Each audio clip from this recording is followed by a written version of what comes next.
Our story kicks off in the dead of winter, with a young boy named Tanjiro Kamado fighting his way through a blizzard.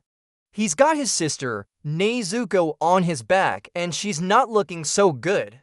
He's pleading with her, begging her not to die, promising he'll save her. The whole scene is pure chaos and desperation. But to understand how we got here, we need to rewind a bit to a much happier, much simpler morning. Tanjiro lives a humble life on a remote mountain with his mom and a bunch of younger siblings. His face is usually smudged with soot because he sells charcoal for a living. And despite being poor, their little home is overflowing with love. Today, he is getting ready to head down to the village to sell charcoal so they can afford a proper New Year's feast.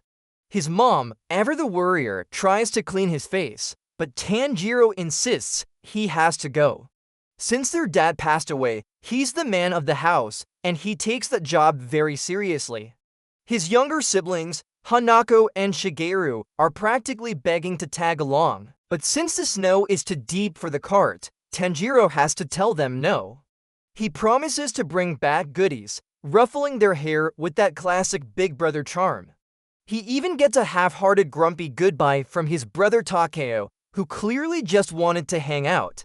His sister Nezuko, the second oldest, is carrying their baby brother Rakuta, and she gives Tanjiro a warm smile. It's a perfect picture of family bliss, but Tanjiro knows this kind of happiness is fragile, like thin ice. Life is good, but it can change in an instant. Down in the village, Tanjiro is more than just a charcoal seller. He's practically a local celebrity. Everyone greets him warmly. He's the guy who fixes your sliding doors and helps you out of a jam. At one point, a guy with a bloody nose grabs him, accused of breaking a plate. He begs Tanjiro to use his secret weapon, an incredible sense of smell. Tanjiro takes a sniff of the broken plate and immediately declares, "Nope, smells like a cat." Case closed. Dude's innocent. This superhuman nose of his is kind of a big deal. By the time he's sold all his charcoal and played village hero, it's already dark. As he starts the long trek back up the mountain, a voice calls out. It's an old man named Saburo, who warns him not to travel at night. Why? Because man-eating demons come out after sunset. Tanjiro thinks the old guy is just lonely and telling spooky stories, but Saburo is dead serious and drags him inside for the night. Over dinner, Saburo explains that these demons have been around for ages, and that's why people lock up tight after dark. Tanjiro asks if they can get inside houses, and Saburo says yes, but there are demon slayers who hunt them down.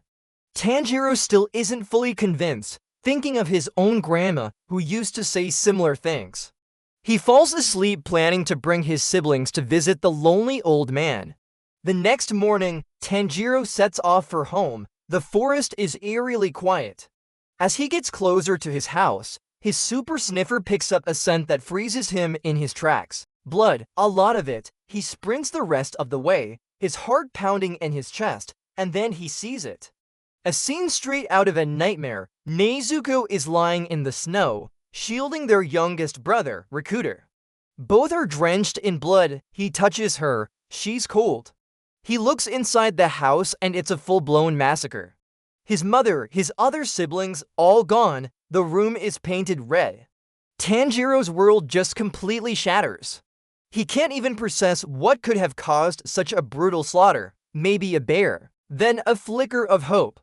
He realizes Nezuko's body is still slightly warm. There's a chance. He throws her on his back and starts a mad dash back down the mountain, desperate to find a doctor. The snow is treacherous, his lungs are burning, but he has to save his last remaining family member.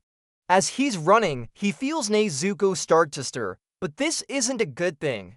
She starts growling, convulsing violently, and her sudden movement sends them both tumbling off a cliff. Luckily, they land in a massive snowdrift. Tanjiro scrambles up, relieved, and sees Nezuko standing a few feet away. He calls out to her, but when she looks up, she's not his sister anymore. Her eyes are slit like a cat's, veins are popping on her forehead, and she has fangs. She has become a demon with a terrifying roar. She lunges and tackles him. Her strength is immense as she tries to take a bite out of him. Thinking fast, Tanjiro shoves the handle of his hatchet into her mouth, using it as a gag to keep her fangs away. He's horrified, remembering Saburo's warnings. But as he struggles, he knows it wasn't Nezuko who did this.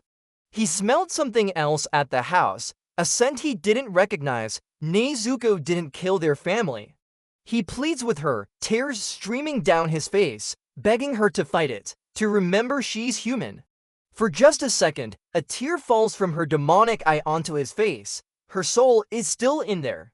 Suddenly, a blur of motion flashes past, and Tanjiro instinctively rolls them both out of the way. A man with wild black hair, a mismatched coat, and a gleaming blue sword is standing where they just were.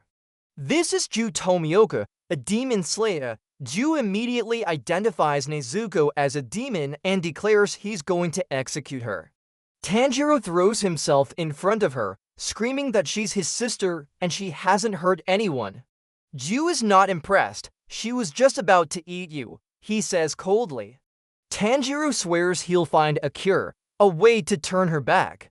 Giyu's response is blunt. There is no cure. As Giyu moves in for the kill, Tanjiro shields Nezuko with his body. In a flash, Giyu snatches her away. Tanjiro is left on his knees, begging, sobbing, pleading for his sister's life. This just makes Giyu angry. He yells at Tanjiro for being weak, for groveling and putting his fate in someone else's hands. The weak have no rights, he shouts. The strong crush them. How are you going to save your sister when you can't even save yourself? Giyu's words are harsh, but secretly, he's trying to light a fire under this kid. He raises his sword and stabs Nezuko. Seeing his sister get hurt snaps Tanjiro out of his despair. He throws a rock at Giyu, who easily bats it away. Then Tanjiro grabs his hatchet and charges, ducking behind a tree. He throws another rock as a distraction and then lunges out, screaming, seemingly making a suicidal rush. Giyu, disappointed by the reckless attack, knocks him out with a single blow to the back. But as Tanjiro falls, Giyu realizes something is off. The hatchet is gone from Tanjiro's hand. He looks up just in time to see it spinning through the air, right at his head. Tanjiro had thrown it while he was behind the tree. The charge was a brilliant feint. The hatchet embeds itself in the tree right next to Giyu's face. The kid actually had a plan to take him down. Giyu is stunned. With Tanjiro unconscious, Nezuko breaks free. She rushes towards her brother.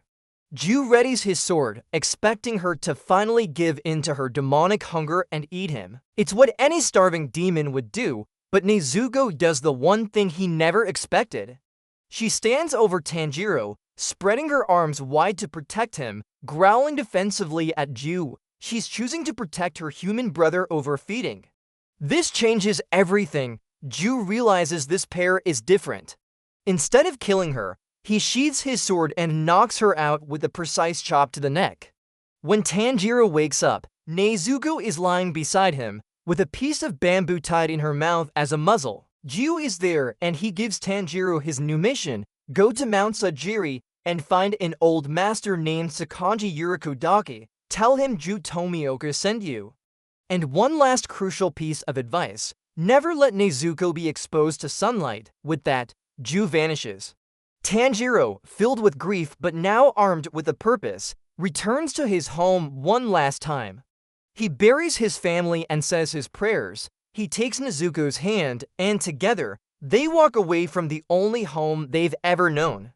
His old life is gone, but a new one has just begun. He will find a cure for his sister, and he will hunt down the demon that destroyed his world. The journey of the Demon Slayer has officially started.